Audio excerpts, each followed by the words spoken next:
여러분, 은퇴라는 말만 들어도 왠지 마음이 복잡해지고 동시에 살짝 두려운 느낌이 드시지 않나요? 평생 일만 하다가 어느 순간 갑자기 직업이라는 정체성을 내려놓게 되면 뒤이어 찾아오는 막막함과 외로움은 생각보다 훨씬 크게 다가옵니다. 오늘은 연금 250만 원을 받고도 폐지를 줍게 된 사연이라는 다소 충격적인 사례를 통해 우리가 어떻게 은퇴를 준비해야 하고 또 왜 미리 대비가 필요한지 함께 이야기를 나눠보려고 해요. 아무리 연금이 있다 한들 잘못된 기대와 준비 부족으로 인해 공경에 처할 수 있다는 사실은 낯설지 않습니다. 이런 이야기를 미리 들어두면 적어도 같은 길을 밟게 되진 않도록 경각심을 가질 수 있겠죠. 1. 연금이 있다고 안심했다가 결국 폐지 줍는 신세가 된 55세 퇴직 경찰관 이야기. 자, 첫 번째 사례는 오늘의 제목에도 나왔던 55세 퇴직 경찰관 분의 사연이에요. 오랜 기간 경찰로 근무하면 어느 정도 연금이 나온다고들 하잖아요. 그래서 본인은 적어도 20만 300만 원 정도는 안정적으로 받으니 이제는 좀 쉬면서 취미생활도 하고 손주들도 봐줄 수 있겠다 이렇게 기대하셨대요. 그런데 현실은 만만치가 않았죠. 퇴직을 하면서 받았던 일시금과 매달 들어오는 연금 250만 원을 기반으로 자녀들 학비며 생활비를 모두 도맡아 하셨고 무엇보다 본인이 2030대부터 계속 내왔던 의무감 같은 게 있었대요. 그래도 내가 한 가정의 가장이니 경제적으로 흔들림 없어야지라는 생각이었죠. 문제는 몇 년 사이 물가도 올라버렸고 자녀들의 교육비도 예상보다 훨씬 많이 들었습니다. 결국 이 정도면 넉넉하게 살 수 있겠지라고 생각했던 연금이 턱없이 부족해진 거예요. 월 250만 원이 적지 않은 금액 같지만 실제로 집 모거지 담보대출이 조금이나마 남아있고 자녀가 아직 대학을 다닌다면 택도 없죠. 게다가 갑작스러운 병원비나 경조사 비용이 생기면 금세 적자예요. 그렇게 퇴직 후 몇 년을 지내다 보니 원래 조금 있던 적금이며 저축성 보험이며 서서히 깨서 쓰게 되고 나중에는 정말 생계가 빠듯해져서 폐지 줍는 일까지 하게 됐다고 합니다. 이분이 처음에는 자존심 상해서 고개를 못 들겠더라라고 하셨어요. 현직 경찰일 때도 어려운 분들을 보면 무심코 지나쳤는데 막상 자신이 그런 상황에 처하니 내가 이렇게까지 될 줄은 꿈에도 몰랐다며 크게 낙담하셨죠. 그래서 결론적으로는 은퇴 후에는 내가 받는 연금만 믿고 큰 지출을 계속하면 안 된다는 걸 뼈저리게 깨달은 사례예요. 2. 내가 교장까지 했는데 퇴직 후엔 더 지쳐 60세 전직 교사 사례. 두 번째로는 교직에 계시던 분의 이야기예요. 이분은 30년 넘게 초등학교 교사로 일했고 나중에는 교장 선생님까지 지내셨습니다. 퇴직 후에도 매월 연금이 꼬박꼬박 나오고 또 다년간 쌓아둔 경력이 있으니 은퇴 후에도 뭔가 강의나 컨설팅 같은 걸로 부수입을 벌 수 있을 거야 라고 생각하셨대요. 하지만 현실의 벽은 꽤 높았습니다. 우선 퇴직 후 강의나 출강 기회를 찾으려면 상당히 영업을 해야 해요. 아무리 교장을 했어도 교육청이나 학교, 또 관련 기관에 자신을 적극 어필하고 경쟁력 있는 커리큘럼을 준비해야만 강의 자리를 받을 수 있습니다. 그런데 그게 말처럼 쉽지가 않죠. 이 분도 처음에는 내가 교장까지 했는데 이름값으로 어느 정도 기회가 오겠지라고 막연히 기대했다고 해요. 그러나 시대가 바뀌면서 다들 새롭고 신선한 강사를 원하고 강연료 책정도 생각보다 낮은 편이라 이분이 기대했던 수준은 아니었던 거예요. 게다가 교사 시절에는 주어진 시스템 안에서 안정적으로 일했지만 막상 은퇴하고 나니 건강보험료, 세금, 각종 공과금, 친척 경조사비 같은 지출이 줄어들지는 않더라고요.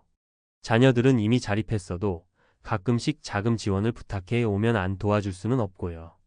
또 은퇴했으니 한 번쯤은 해외여행도 가보고 싶다라는 마음에 조금씩 사치 아닌 사치를 부리다 보면 모아둔 돈이 생각보다 금방 사라집니다. 결국 이분도 은퇴 23년 차에 우울감이 깊어졌어요. 얼마 전까지 교장실에서 존중받으며 일했는데 지금은 아무도 날 안 찾는다는 허탈감이 더해진 거죠. 그래서 이분은 결국 가벼운 우울증 치료까지 받았고 부업을 찾느라 여러 문을 두드렸지만 마땅한 자리를 찾는 게 쉽지 않아 지금은 소일거리 삼아 편의점 야간 일을 잠깐씩 하신다고 해요. 은퇴가 반드시 쉽고 편안하다는 환상은 깨져버렸죠. 3. 평생 사무직이었는데 은퇴 후 갑자기 택시를 모는 58세 전직 회사원 사례. 세 번째 사례로는 대기업까지는 아니지만 30여 년을 꽤 탄탄한 중견기업에서 사무직으로 근무하시다 58세에 명예퇴직하신 분이에요.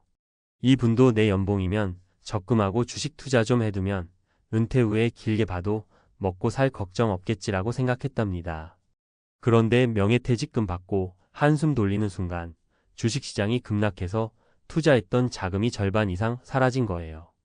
거기에다 새로운 일자리를 구하려 해도 사무직 경력만 있다 보니 퇴직 후에는 관련 업종에서 중간 관리자로 들어가기도 쉽지 않더랍니다. 결국 생활비가 고정적으로 들어가니 무엇이든 당장 돈을 벌어야 했어요. 그래서 택시 자격증을 따고 하루 10시간씩 택시를 몰기 시작했는데 막상 해보니 쉽지 않더래요. 교대 근무가 좀 더 자유롭긴 해도 운전하면서 받는 스트레스와 불규칙한 수입으로 인해 심리적으로 불안해졌다고 해요. 또 하루 종일 운전을 하고 나면 몸 여기저기가 아프죠. 생각지도 못한 병원비가 새롭게 늘었습니다. 내가 이런 일을 할 줄은 몰랐다는 마음과 그래도 어쩌겠나. 당장 생활비를 벌어야지라는 현실 사이에서 괴롭다고 하셨어요. 그러면서 본인의 가장 큰 실수는 중장기 재테크 전략을 세우지 않고 비교적 안정적이라고 소문난 특정 종목에만 몰빵 투자한 거라고 하더군요.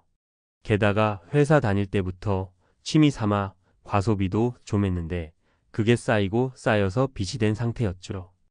은퇴 직후 목돈으로 메꿀 수 있으리라 생각했는데 주식 폭락으로 목돈이 거의 사라져 버린 거예요. 은퇴 후 삶을 더 나은 방향으로 이끌기 위한 조언. 위의 세 가지 사례를 들어보셨으면 여러분도 어느 정도 공통점을 눈치채실 거예요. 첫째, 은퇴 직후에는 생각보다 빠른 속도로 목돈이 소진됩니다. 둘째, 애초에 우리는 내가 이 정도 수입이 있을 거야 라고 기대하지만 막상 예상치 못한 지출이 터져서 계획이 틀어지기 일쑤예요. 셋째, 몸과 마음의 건강 문제도 쉽게 찾아옵니다. 일할 때야 매일 일정이 있으니 체력이 좀 떨어져도 견딜만 했는데 은퇴 후에는 스스로 스케줄을 짜고 움직이지 않으면 급격히 몸이 약해지거든요. 그렇다면 어떻게 대비하면 좋을까요? 보통 재무 설계사나 인생 선배님들이 많이 하는 말은 이렇습니다. 연금 플랜을 재검토하라. 내가 받게 될 공적연금, 사적연금, 혹은 퇴직연금 등이 과연 매달 얼마씩 나오고 세금은 얼마나 떼이는지 주기적으로 체크해야 해요. 막연히 얼마쯤 되겠지 하지 말고요. 필수 지출과 변동 지출을 구분하라. 은퇴 후에도 계속 내야 하는 고정비 주거비, 공과금, 보험료 등과 유동적으로 조절할 수 있는 비용 여행, 취미, 자녀 지원금 등을 분리해서 관리해야 합니다. 최소 생활비를 계산해 놓고 그 부분만큼은 어느 상황에서도 안정적으로 지출할 수 있도록 현금 흐름을 만들어 두세요. 적극적인 노후 부업 방안을 찾으라. 예전에는 퇴직하면 편히 쉬어야지가 기본 인식이었지만 요즘은 60대, 70대에도 작은 일이라도 하면서 활력도 얻고 소득도 조금씩 이어가는 게 더 현실적이에요. 동네 작은 강의나 온라인 강의, 자영업, 시간제 알바 등 여러 가지 방법을 미리 조사해 보세요. 건강관리가 곧 비용 절감이다. 은퇴 후 의료비 지출이 커지면 재정이 급격히 무너집니다. 때문에 50대부터라도 건강검진, 꾸준한 운동, 식단 관리에 힘써서 향후 의료비 부담을 줄이는 게 정말 중요해요. 실패해도 재시도하라. 택시든 편의점 알바든 처음에 잘 안 맞을 수 있어요. 하지만 계속 도전을 멈추지 않고 내 적성이나 경험에 맞는 새로운 일을 찾아보면 분명 이거다 싶은 무언가를 발견할 수 있습니다. 마무리하며 은퇴를 앞두고 있는 혹은 이미 은퇴를 경험하신 분들은 누구나 크고 작은 불안과 우울감을 겪습니다. 은퇴 후에는 행복만 있을 거야 라고 장밋빛 환상을 품기보다는 이 시기가 삶의 또 다른 과도기라는 점을 인지하고 그에 맞는 계획을 꼼꼼히 세우는 게 현명하겠죠. 물론 사람마다 상황은 다 달라요.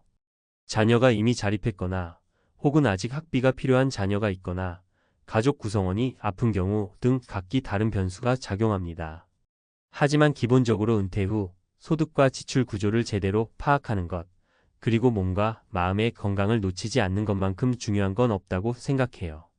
실제로 우리 사회는 빨라야 50대 후반에서 60대 초반에 은퇴하는 경우가 많잖아요. 그런데 평균 수명이 점점 늘어나고 있으니 은퇴 후에 2030년은 더 살아야 합니다. 그 오랜 시간 동안 가진 것이 없어서 불안함에 떨고 싶지는 않잖아요. 그러려면 앞선 사례들처럼 허둥대기 전에 미리 조금씩 준비해 나가야 한다는 것을 꼭 기억하셨으면 해요. 오늘 이야기한 세 분도 처음엔 왜 하필 나에게만 이런 일이라는 심정으로 속상해 하셨지만 결국 배운 점이 많다고 합니다. 일부는 재취업을 준비하거나 또 다른 분은 소소한 자영업을 통해 제2의 삶을 살아가고 있죠. 나는 이미 늦었어라는 부정적 사고보다는 지금부터라도 대비하면 언젠가 빛을 볼 수 있다라는 희망을 갖고 조급해하지 않고 하나씩 발걸음을 떼어보시면 좋겠습니다. 연금 250만 원이 있어도 폐지를 줍게 되는 상황이 남의 일이 아닐 수 있습니다. 은퇴 후를 준비하면서 모자란 부분은 없는지 다시 한번 점검해 보세요. 그리고 무엇보다 경제적 준비뿐 아니라 새로운 인생 목표와 일상의 활력을 찾아보세요. 은퇴는 끝이 아니라 또 다른 시작일 수 있으니까요. 60년 대생이었던 우리는 늘 경제 성장을 이끌어온 세대로 불려왔습니다. 치열한 경쟁 속에서 열심히 일하고 가족을 위해 희생하며 살아온 나날들. 이제 은퇴를 앞두고 드디어 나를 위한 시간을 꿈꾸고 있지만 그 현실은 생각만큼 달콤하지 않을 수 있습니다. 국민연금은 늘 우리에게 안전망처럼 느껴졌지만 실제로는 노후 생활비를 충족하기엔 턱없이 부족합니다. 당신이 꿈꾸던 은퇴 후의 여유로운 삶은 국민연금만으로 가능할까요? 아니면 끝없이 돈 걱정을 안고 살아가야 할까요? 현실을 직시해야 할 때입니다. 지금 준비하지 않으면 은퇴 후의 삶은 상상했던 여유로움이 아니라 끊임없는 생존의 연장이 될지도 모릅니다. 오늘 당신의 노후를 다시 점검해 볼 시간입니다. 국민연금만으론 부족합니다. 60년 대생의 끔찍한 노후 시나리오. 60년 대생들이 은퇴 후 꿈꾸던 삶은 대부분 비슷합니다. 아침에 여유롭게 일어나 커피 한 잔의 향을 즐기고 하고 싶은 일을 하며 남은 시간을 보내는 삶. 하지만 지금 이 순간 현실은 그런 꿈과 점점 멀어지고 있습니다. 국민연금만으로 노후 생활비가 충당되지 않는다는 사실 알고 계셨나요? 국민연금 현실은 어떻게 다를까? 우리가 은퇴를 준비하면서 가장 크게 기대했던 것이 국민연금입니다. 매달 월급에서 빠져나갔던 그 돈이 나중에 든든한 안전망이 될 거라고 믿었죠. 하지만 현실은 다릅니다. 통계에 따르면 현재 국민연금으로 받는 평균 금액은 약 60만 원에서 90만 원 사이라고 합니다. 이 돈으로는 기본적인 생활비조차 충당하기 어렵습니다. 사례로 설득력 있게 이야기해 볼게요. 사례 1. 노후 준비를 미뤘던 65세 정 씨의 이야기. 정 씨는 60년 대생으로 평생 직장 생활을 하며 가족을 위해 헌신했습니다. 월급의 일정 부분이 국민연금으로 나갔기에 은퇴 후 그 돈으로 충분히 살 수 있을 거라고 생각했죠. 하지만 정 씨가 퇴직하고 나니 매달 받는 연금은 75만 원이었습니다. 처음엔 아껴 쓰면 괜찮겠지 싶었지만 예상치 못한 의료비가 커다란 부담이 됐습니다. 갑작스러운 무릎 수술로 300만 원 넘는 비용이 들었고 매달 약값으로 10만 원씩 나가다 보니 예산이 바닥났습니다. 정 씨는 결국 퇴직 후에도 아르바이트를 하며 생계를 이어가고 있습니다. 사례 2. 연금만 믿었던 60대 부부의 갈등. 한편 62세의 이 씨 부부는 은퇴 후 도시를 떠나 시골에서 조용히 살겠다는 꿈을 가지고 있었습니다. 국민연금으로 둘이 합쳐 약 150만 원을 받으니 농사를 짓고 절약하면 충분히 살 수 있을 거라고 생각했죠. 하지만 시골 생활은 생각보다 많은 비용을 요구했습니다. 농사에 필요한 장비와 자재 비용, 집을 유지하고 수리하는 비용 등 예상하지 못한 지출이 이어지며 갈등이 커졌습니다. 부인은 점점 더 절약하자고 주장했지만 남편은 은퇴 후까지 궁핍하게 살고 싶지 않다며 다퉜습니다. 결국 둘은 다시 도시로 돌아와 남편은 경비직, 부인은 파트타임 일을 시작했죠. 사례 3. 노후 자산 관리를 실패한 68세 김 씨. 김 씨는 국민연금과 퇴직금으로 노후를 준비하려 했지만 잘못된 투자로 자산 대부분을 잃었습니다. 은퇴 후 여유롭게 살고 싶다는 욕심에 안정적인 자산 관리보다 수익률 높은 투자를 택했던 겁니다. 그 결과 1억 원 이상의 자산을 잃고 지금은 월세살이를 하고 있습니다. 국민연금으로 겨우 월세를 내고 나면 생활비는 고작 30만 원 남습니다. 김 씨는 그때 욕심만 부리지 않았더라면이라고 후회하지만 지금 할 수 있는 건 아르바이트뿐입니다. 현실적인 해결책 지금 준비하지 않으면 늦습니다. 이처럼 국민연금만으로는 노후를 대비하기 어렵다는 사례는 우리 주변에서 쉽게 찾아볼 수 있습니다. 그렇다면 지금 무엇을 해야 할까요? 다양한 소득원 확보하기. 국민연금에만 의존하지 말고 추가적인 소득원을 만들어야 합니다. 예를 들어 자격증을 따서 프리랜서로 활동하거나 소규모 창업을 준비하는 것도 방법입니다. 은퇴 후에도 소득이 들어오는 구조를 만들어야 경제적 불안을 줄일 수 있습니다. 생활비 줄이기와 미니멀 라이프 실천. 은퇴 후에는 수입이 적어지므로 소비를 줄이는 연습이 필요합니다. 꼭 필요한 지출 외에는 줄이고 자급자족이 가능한 생활 방식을 탐구하는 것도 좋습니다. 투자와 저축의 균형 잡기. 위험한 투자는 피하고 안정적인 자산 관리를 통해 돈을 불려야 합니다. 예를 들어 인덱스 펀드 같은 저위험 상품에 투자하거나 연금 저축에 추가로 가입하는 방법이 있습니다. 마무리 노후의 삶, 당신의 선택에 달려 있습니다. 지금 이 순간 노후를 준비하는데 늦지 않았습니다. 국민연금만으론 부족하다는 사실을 인정하고 추가적인 대비책을 세우세요. 당신의 노후는 다른 누구도 아닌 오직 당신의 선택과 행동에 달려 있습니다. 지금 준비하지 않으면 은퇴 후 끊임없는 생존의 연장선에 놓일지도 모릅니다. 하지만 오늘부터라도 작은 변화와 실천을 시작하면 당신이 꿈꾸던 여유롭고 안정된 노후를 만들어 갈 수 있을 겁니다. 전문가 칼럼 국민연금만으로는 부족합니다. 60년 대생의 노후, 이제는 행동할 때입니다. 60년 대생 여러분, 국민연금만으로 노후를 준비하기 어렵다는 사실은 이미 많이 들으셨을 겁니다. 하지만 듣는 것과 현실로 다가오는 것은 완전히 다른 문제입니다. 오늘은 실제로 국민연금만으로는 왜 부족한지, 그리고 어떻게 대비해야 하는지 전문가의 관점에서 이야기해 보겠습니다. 결론부터 말하자면 지금부터 준비하지 않으면 우리 모두 예외 없이 노후 생존 게임에 뛰어들 수밖에 없다는 겁니다. 국민연금의 한계 기본적인 생활도 쉽지 않다.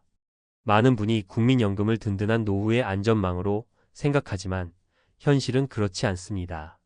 현재 평균 연금 수령액은 약 60만 90만 원. 서울 기준으로 한 달 기본 생활비가 150만 원에서 200만 원이라는 점을 생각하면 국민연금은 기초적인 생활비의 절반도 충족하지 못합니다. 더군다나 앞으로는 상황이 더 악화될 가능성이 큽니다. 고령화가 가속화되면서 연금 재정이 약화되고 미래 세대의 부담이 커지기 때문입니다. 국민연금이 제공하는 혜택이 줄어들거나 연금 수령 시기가 늦춰질 수도 있습니다. 이 점에서 국민연금만을 믿고 준비를 소홀히 한다면 큰 위험에 빠질 수 있습니다. 구체적인 대비책 1. 다양한 소득원을 만들어라. 소득이 끊기면 노후도 끝난다. 이 말이 과하지 않게 느껴질 정도로 은퇴 후 가장 중요한 것은 꾸준한 소득원입니다. 국민연금은 부족하다고 인정했으니 이를 보완할 수 있는 다양한 소득원을 지금부터 준비해야 합니다. 다음은 현실적인 방법들입니다. 평생 직업 자격증 취득. 은퇴 후에도 활용할 수 있는 자격증을 취득해 보세요. 예를 들어 1급 소방안전관리자, 노인요양보호사, 바리스타 같은 자격증은 비교적 짧은 기간 내에 취득 가능하며 수익을 창출할 수 있습니다. 실제로 58세에 퇴직한 김 씨는 바리스타 자격증을 따고 소규모 카페를 운영하며 월 100만 원 이상의 추가 수입을 얻고 있습니다. 프리랜서 활동. IT 기술이나 번역, 글쓰기 등 자신이 가진 전문 지식을 활용해 프리랜서로 활동하는 것도 좋습니다. 특히 최근에는 온라인 강의, 블로그, 유튜브 채널을 통해 수익을 창출하는 사람들이 늘어나고 있습니다. 구체적인 대비책 2. 미니멀 라이프를 실천하라. 노후의 삶에서 가장 큰 부담은 과도한 지출입니다. 사실 우리가 소비하는 많은 부분이 꼭 필요한 것이 아닙니다. 은퇴를 앞두고 소비 습관을 점검하고 미니멀 라이프를 실천하는 연습을 시작해야 합니다. 생활비 줄이기. 한 달 평균 생활비를 정리해 보세요. 꼭 필요한 항목과 그렇지 않은 항목을 구분한 후 불필요한 지출을 줄여야 합니다. 예를 들어 외식 대신 집밥을 먹거나 자가용 사용을 줄이고 대중교통을 이용하는 방법을 실천할 수 있습니다. 작은 변화가 큰 비용 절감으로 이어질 수 있습니다. 자급자족의 삶. 시골로 내려가 자급자족 생활을 실천하는 것도 한 방법입니다. 한 60대 부부는 도시에 살면서 월 200만 원 이상의 생활비가 필요했지만 귀농 후에는 텃밭을 가꾸며 한 달 생활비를 100만 원 이하로 줄였습니다. 그들은 스스로 음식을 재배하고 지역 커뮤니티에서 필요한 물품을 교환하며 경제적 여유를 얻었습니다. 구체적인 대비책 3. 안정적인 투자와 자산 관리. 은퇴 후 자산 관리는 단순히 모아놓은 돈을 어떻게 쓰느냐에 그치지 않습니다. 꾸준히 자산을 불리며 동시에 리스크를 최소화하는 것이 중요합니다. 인덱스 펀드 투자. 고위험 고수익의 투자보다 안정적이고 꾸준히 성장하는 인덱스 펀드에 투자하는 것이 좋습니다. 인덱스 펀드는 장기적으로 시장 평균 수익률을 가져다 줄 가능성이 높기 때문에 은퇴 후에도 자산을 안정적으로 불릴 수 있는 방법입니다. 월세 수입을 창출하는 부동산. 부동산을 보유한 경우 사용하지 않는 공간을 리모델링해 월세 수입으로 전환할 수 있습니다. 한 60대 여성은 빈 방을 에어비앤비로 운영해 매달 50만 원 이상의 추가 수입을 얻고 있습니다.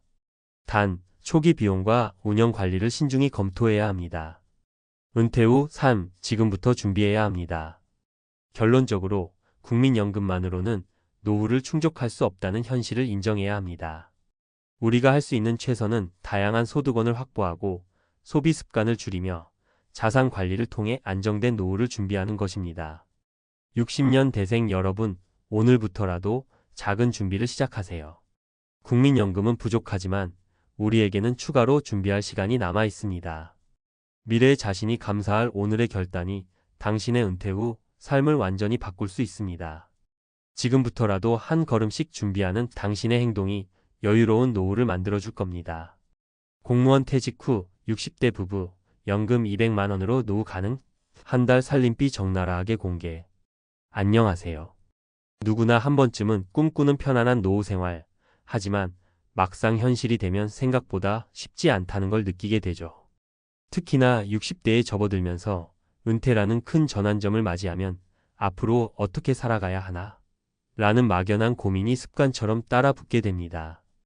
요즘은 100세 시대라고도 하잖아요. 단순히 퇴직했으니 쉬어야지라고 하기엔 남은 시간이 너무 길고 그렇다고 아무것도 안 하고 손 놓고 있을 수도 없고요. 오늘은 그 중에서도 많은 분들이 부러워하는 공무원 퇴직자 부부의 사례를 통해 연금 200만 원으로 실제로 노후 생활이 가능할까? 라는 물음을 함께 나눠보려고 해요. 공무원이면 연금이 빵빵하니까 걱정 없겠지. 하고 쉽게 생각하기 쉽지만 정작 본인들이 체감하는 현실은 좀 다르다고 합니다. 사실 사람마다 생활 수준도 다르고 지출 구조도 제각각이라 연금 200만 원이면 충분하다고 생각하는 분들도 있고 그걸론 턱없이 부족하다고 느끼는 분들도 있습니다. 하지만 이 글을 읽다 보면 아, 이 부부는 저렇게 사는구나. 우리도 이런 점을 참고하면 좋겠다 하고 작은 인사이트를 얻으실 수 있을 거예요. 그럼 지금부터 60대 부부가 직접 겪고 있는 한 달 살림비와 그 노하우, 그리고 조금 더 넓혀서 다른 은퇴 사례까지 살펴보면서 우리가 은퇴를 준비하거나 이미 은퇴를 했다면 어떤 점에 주목해야 할지 차근차근 이야기 나눠보겠습니다. 1. 공무원 퇴직 부부의 연금 200만 원 생활기. 1. 기본 생활비부터 확 줄였다. 우선 이 부부가 가장 먼저 한 일은 고정 지출 줄이기였대요. 퇴직 전에는 수입이 꽤 안정적이었기 때문에 별로 신경 쓰지 않고 이것저것 정기구독 서비스나 자동결제 항목이 많았다고 하더라고요. 예를 들어 IPTV나 인터넷, 휴대폰 요금제도 무제한 등으로 해두었고요. 그런데 막상 퇴직 후엔 수입이 눈에 띄게 줄어드니까 이것부터 손봐야겠다 싶어서 전부 점검을 했답니다. 통신비 부부 합쳐서 월 1,516만 원씩 나가던 통신비를 요금제를 저가형으로 바꾸고 불필요한 부가 서비스를 모두 해지했어요. 그랬더니 바로 월 10만 원 이하로 줄었다고 합니다. 인터넷 IPTV 1년 약정이 끝나는 시점에 맞춰서 더 저렴한 요금제로 갈아탔어요. 유료 채널도 거의 보지 않는다는 걸 깨닫고 기본 채널만 남긴 거죠. 이렇게 아낄 수 있는 항목을 최대한 줄였더니만 매달 5만 원에서 많게는 10만 원 정도가 바로 절약되었다고 해요. 1년이면 60만 120만 원이니까 결코 무시 못할 금액이죠. 이 식비 외식비 조정하기. 이 부부는 원래 둘 다 직장 생활을 오래 해서인지 팝하기 귀찮아 하면서 종종 밖에서 사 먹고 배달도 자주 시켰다고 해요. 그런데 막상 연금만으로 살려니까 외식이나 배달 음식이 꽤 큰 부담이 되더랍니다. 그래서 주 1회 정도만 외식을 하기로 정하고 이외에는 집밥 위주로 식단을 짰다고 해요.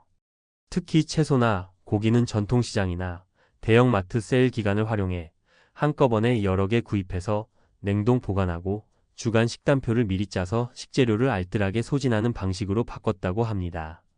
그 결과 식비가 한 달 60만 원 이상 나가던 게 40만 원 정도로 줄어들었고 외식비 역시 절반 이하가 됐다고 해요. 둘 다 건강도 좋아지고 경제적으로도 이점이 있으니 금상첨화죠. 3. 문화 여가비의 재발견. 연금으로 생활하다 보니 가장 먼저 포기하게 되는 게 문화생활이라고 생각하기 쉬워요. 하지만 이 부부는 오히려 이제 시간이 많으니까 공짜나 저렴한 문화생활을 마음껏 즐겨보자 하고 마음을 바꿨다고 해요. 공공도서관이나 주민센터에서 하는 무료 강좌, 구청 체육관의 저렴한 운동 프로그램 등을 다양하게 알아봤고 실제로 요가나 탁구 같은 운동 프로그램도 부부가 함께 듣고 있다고 하더라고요. 또 서울 시내 무료 전시회나 65세 이상 할인 혹은 만 60세 이상 할인 혜택을 제대로 활용하니 생각보다 여러 가지 문화생활을 누릴 수 있었다고 합니다. 오히려 시간이 많으니까 더 즐길 수 있다며 즐겁게 보내고 계시더라고요. 2. 다른 은퇴 부부 사례 3가지. 자, 그럼 여기서 공무원 부부 사례 외에도 다른 은퇴 부부들의 이야기를 좀 더 살펴볼까요? 분명 각 가정의 사정은 다르지만 함께 들어보면 아, 저 방법 우리도 해볼 수 있겠는데? 하는 생각이 드실 거예요. 사례 1. 55세 은퇴 부부가 반태 상태로 지내는 경우. 우리는 55세에 회사를 그만두고 지금은 소일거리 정도만 하고 있어요. 아직 국민연금을 다 못 받는 시기라 월 수입이 100만 원 안팎인데 대신 생활비도 극도로 줄였죠. 먼저 서울에 살던 아파트를 전세 주고 경기도 외곽에 월세가 싼 작은 주택으로 이사했어요.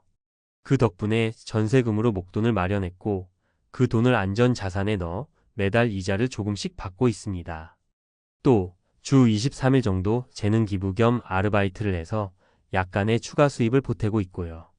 결론적으로 생활비가 최소화되니 우리가 필요한 자금은 생각보다 적더라고요.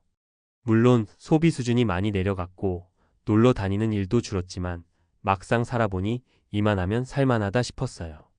오히려 마트에서 세일 코너 뒤지는 재미도 있고 자전거 타고 천천히 동네를 둘러보는 소소한 행복도 알게 됐으니까요. 사례 2. 62세 퇴직 부부가 농촌으로 귀촌한 경우. 저희는 62세에 남편이 퇴직하면서 원래 도시 생활이 좀 지겨웠거든요. 그래서 차라리 자연으로 가보자 하고 귀촌을 택했어요. 운 좋게 아는 분이 작게 농가주택을 팔겠다고 해서 비교적 저렴한 가격에 살 수 있었죠. 물론 농촌 생활이 로망만으로 가능하지는 않아요. 처음엔 텃밭 농사가 정말 서툴러서 파나 상추도 시들시들 다 말려 죽일 뻔했어요. 그런데 몇 개월 지나니 요령이 생기면서 직접 재배한 채소를 식재료로 쓰게 되니까 식비가 아주 많이 줄었고 적게 먹어도 건강하게 먹을 수 있다는 걸 깨달았어요. 시간이 많으니 부부가 함께 가꾸는 재미도 크고요. 연금은 한 달에 18만 200만 원 정도 들어오는데 생활비가 정말로 많이 들지 않아요. 물론 초기에 집을 고치거나 텃밭을 꾸미느라 목돈이 좀 들었지만 기본적으로 이곳에서는 외식이나 문화비가 크게 필요 없거든요. 마을 모임 같은 소소한 즐거움이 많으니 도시에서처럼 돈 쓸 일이 별로 없더라고요. 지금까지 큰 문제 없이 잘 지내고 있습니다. 사례 3. 65세 퇴직 후 부부가 노후 재취업에 도전. 여기는 우리 부부가 아예 재취업을 목표로 은퇴했어요. 남편은 건설 쪽 현장에서 잔뼈가 굵었는데 나이 때문에 정규직은 힘들고 대신 건설 안전관리 관련 자격증을 취득해서 파트타임으로 일하고 있어요. 저는 회사원 출신이라 문서 작업이나 기본 회계 업무를 할 수 있어서 동네 작은 사무실에 주 3일 출근 중이고요. 이렇게 둘이 합쳐서 월 150만 원 정도 추가 수입이 생기니까 사실상 연금 없이도 적정 생활비가 충당되더라고요. 연금은 저축처럼 따로 모을 수 있으니 어떤 면에서는 퇴직 전보다 더 여유로운 느낌이에요. 물론 체력적으로 예전 같진 않아서 무리해서 오래 일하진 못하지만요. 그래도 일을 하면서 사회생활을 계속한다는 점이 큰 장점이에요. 사람들 만나서 이야기 나누고 몸도 쓰니 건강해진 것 같아요. 3.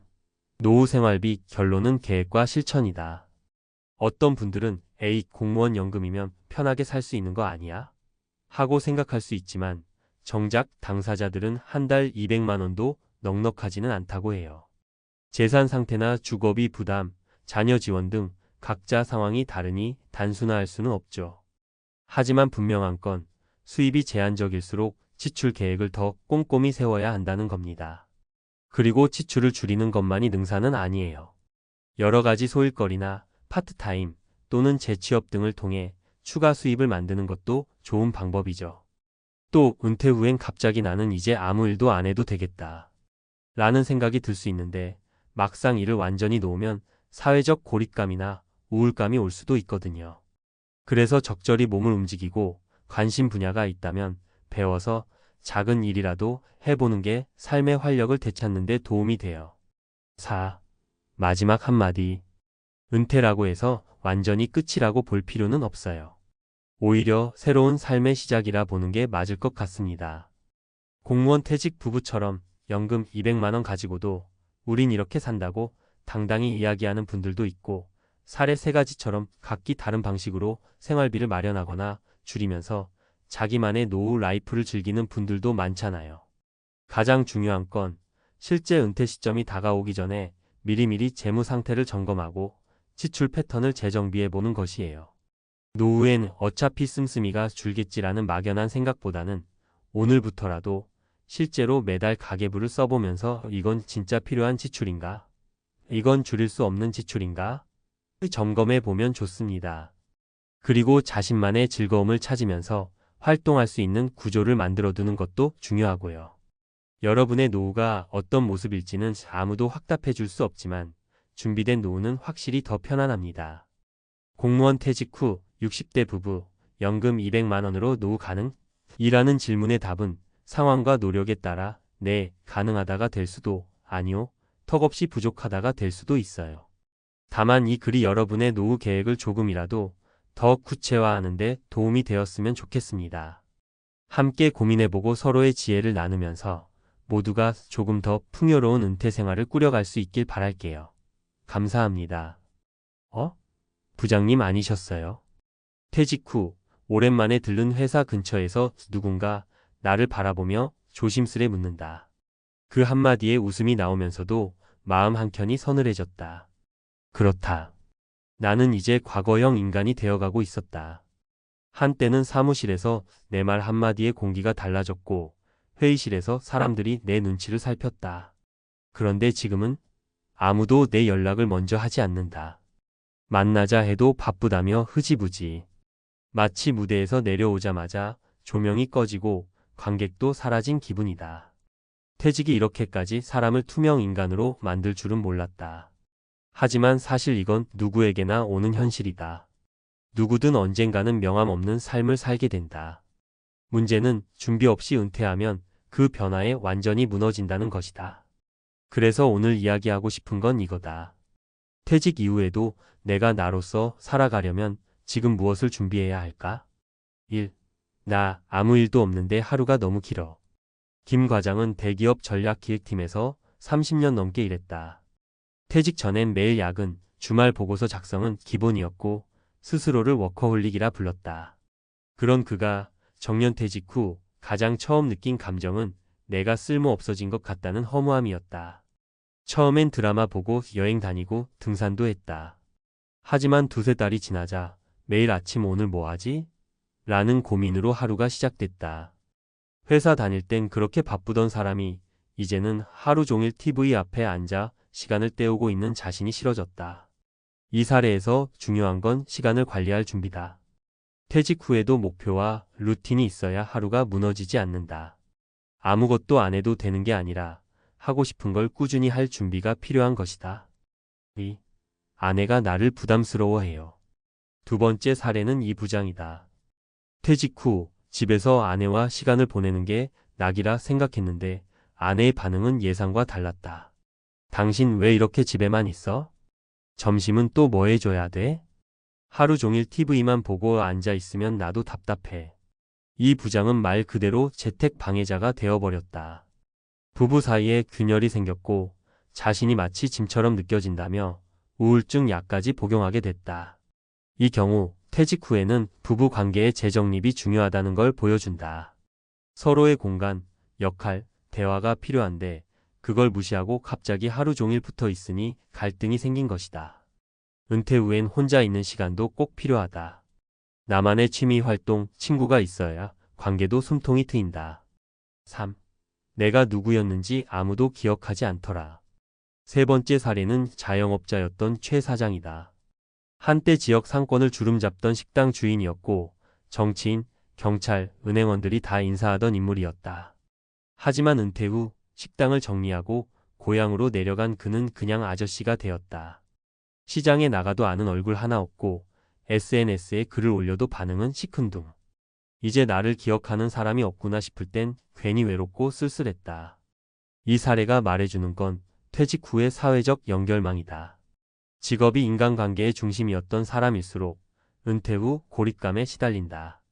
그래서 퇴직 전에 새로운 커뮤니티, 봉사활동, 동호회, 유튜브 등 외부 네트워크를 만들어 놓는 것이 중요하다.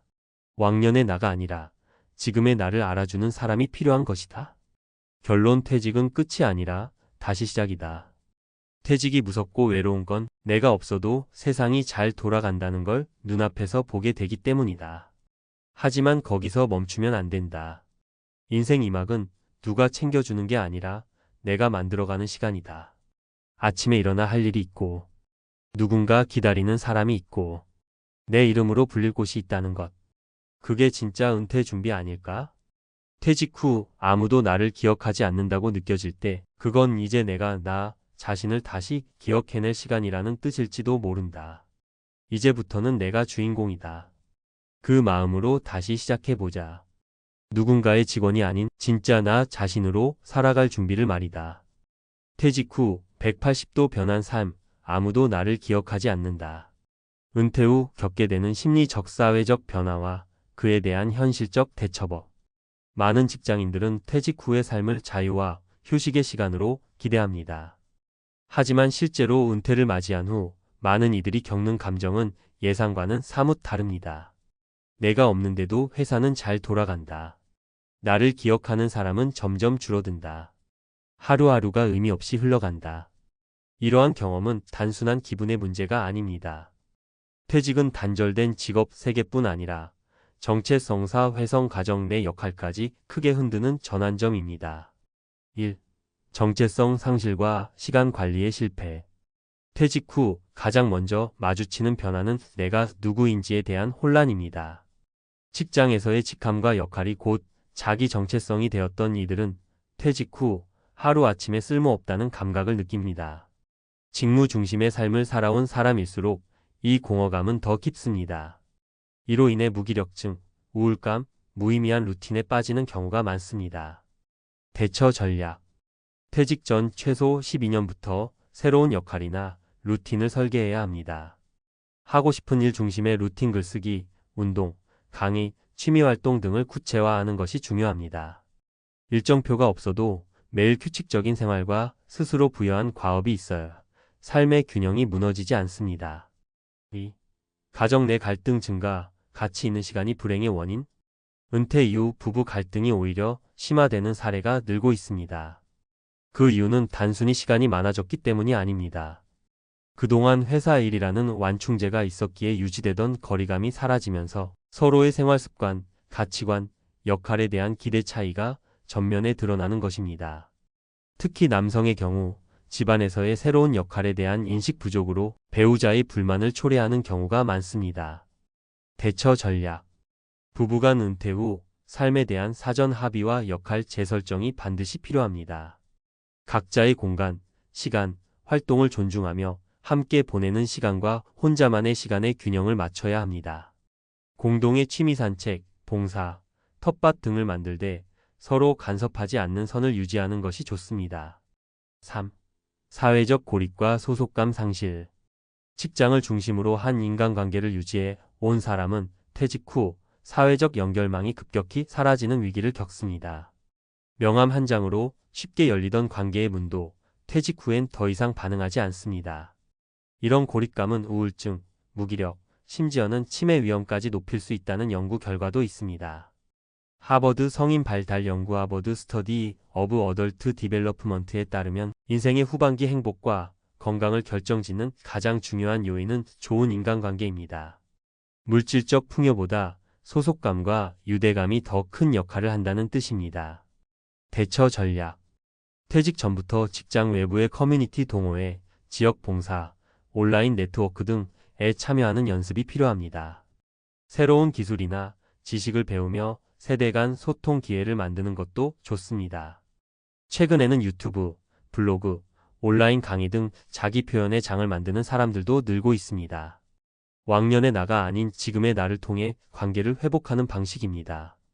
전문가가 전하는 핵심 조언. 퇴직은 끝이 아니라 새로운 시작입니다. 하지만 아무런 준비 없이 맞이하는 퇴직은 인생을 무기력하게 만들 수 있습니다. 우리는 직장에서만 살아온 것이 아니라 개인으로서 살아가야 할 시간이 아직도 많이 남아 있습니다. 지금부터 준비할 수 있는 3가지 질문. 나는 퇴직 후 매일 어떤 루틴으로 살고 싶은가? 배우자와 함께 어떤 미래를 꿈꾸고 있고 서로의 공간은 어떻게 나눌 수 있을까? 나는 누구와 어디에서 어떤 방식으로 연결되어 살고 싶은가? 퇴직 후 아무도 나를 기억하지 않는다는 감정은 단순한 외로움이 아닙니다. 그것은 내가 내 삶을 다시 정의할 기회가 왔다는 신호입니다. 이제부터는 과거의 명함이 아닌 현재의 선택으로 인생을 설계해야 할 때입니다. 은퇴 후에도 스스로를 기억하고 세상과 연결되는 삶을 준비하는 것이야말로 진짜 은퇴 준비의 핵심입니다.